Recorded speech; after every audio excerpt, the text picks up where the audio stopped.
alihi wa ashabihi ajma'in. Louange à Allah, le Seigneur des mondes. Paix et salut sur le prophète Muhammad sallallahu alayhi wa sallam, sur sa famille, ses compagnons et tous ceux qui les ont continuellement suivis. Wa ba'du, assalamu alaikum wa rahmatullahi wa barakatuhu. Bienvenue dans ce premier cours de At-Tawhid, cours dans lequel nous allons parler de Allah subhanahu wa ta'ala.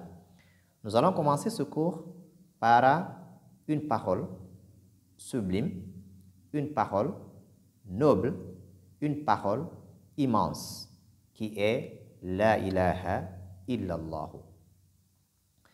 Cette parole, elle a été envoyée par tous les messagers. Le message de tous les messagers portait sur cette parole, La ilaha illallah. La ilaha illallah est le premier pilier de cette religion, de l'islam, avec Muhammad Rasulullah. Nous allons donc parler de la ilaha illallah, de sa définition, de ses conditions, de ses piliers. Mais avant, nous devons d'abord lire convenablement la ilaha illallah. La ilaha illallah est lue ainsi. La ilaha illallah. Et non la ilaha. Non plus illallah. Donc, la ilaha illallah. La ilaha illallah a des conditions citées par les savants, des conditions tirées du Coran et de la Sunna authentique, qui sont au nombre de 7, et selon certains savants, 8.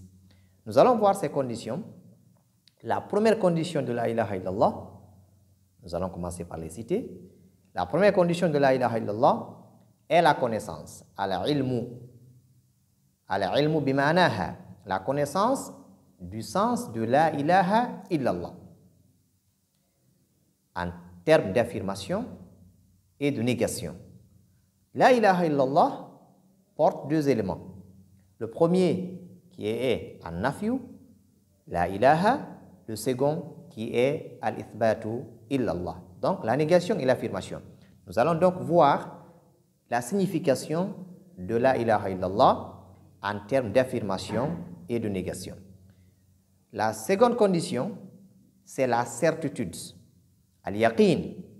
Nous devons donc prononcer la ilaha illallah avec certitude, qui est ici le contraire du doute.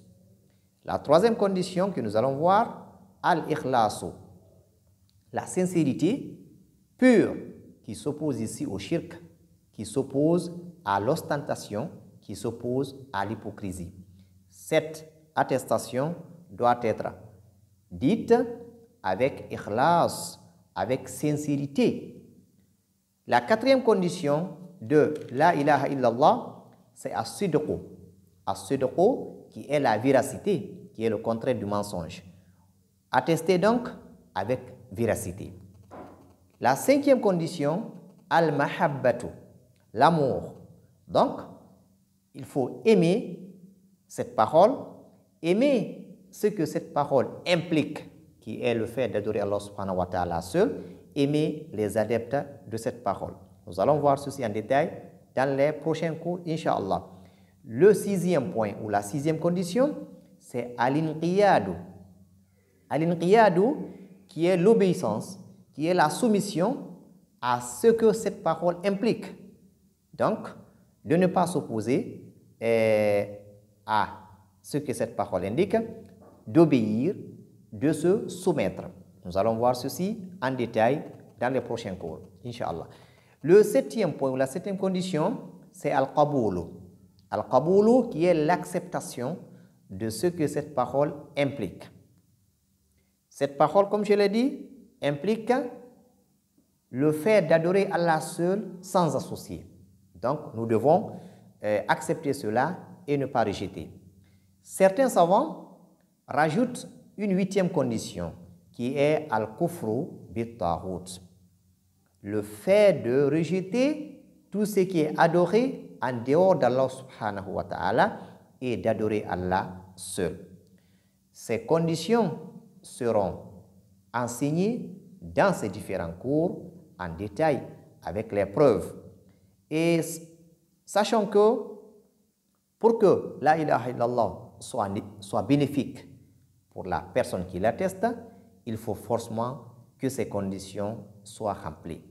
Cheikh Ahmad al-Hakami, rahimahullah, dans son document Sulam al-Wusul, il cite وَبِشُرُوطٍ سَبْعَةٍ قَدْ قُيِّدَتْ وَفِي نُصُوصِ الْوَحْيِ حَقًّا وَرَدَتْ فَإِنَّهُ لَمْ يَنْتَفِعْ قَائِلُهَا بِالنُّطْقِ إِلَّا حَيْثُ يَسْتَكْمِلُهَا الْعِلْمُ وَالْيَقِينُ وَالْقَبُولُ وَالْانْقِيَادُ فَادْرِ مَا أَقُولُ وَالصِّدْقُ وَالْإِخْلَاصُ وَالْمَحَبَّةُ وَفَّقَكَ اللَّهُ لِمَا أَحَبَّ.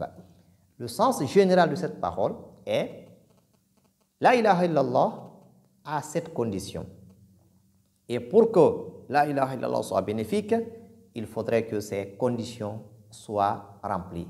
Ensuite, il cita ces conditions al-ilmu, la connaissance, al-yaqinu, la certitude, wal-qabulu, l'acceptation, wal-inqiyadu, l'obéissance, was-sidqu, la véracité, wal-ikhlasu, la sincérité, wal-mahabba et l'amour.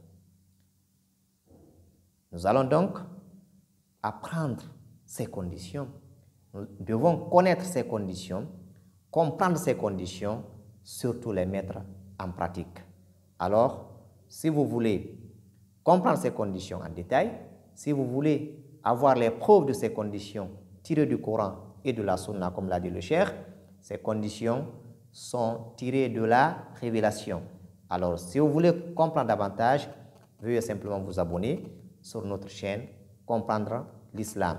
Avec Comprendre l'Islam, nous allons faire des cours basés sur la compréhension de nos pieux prédécesseurs, du prophète et de ses compagnons, Inch'Allahu Ta'ala. Nous allons vous libérer ici et vous laisser vous préparer pour le second cours qui va parler, Inch'Allah, de ces conditions en détail. Barakallahu fikum jami'an. Wassalamu alaikum wa rahmatullahi wa barakatuh.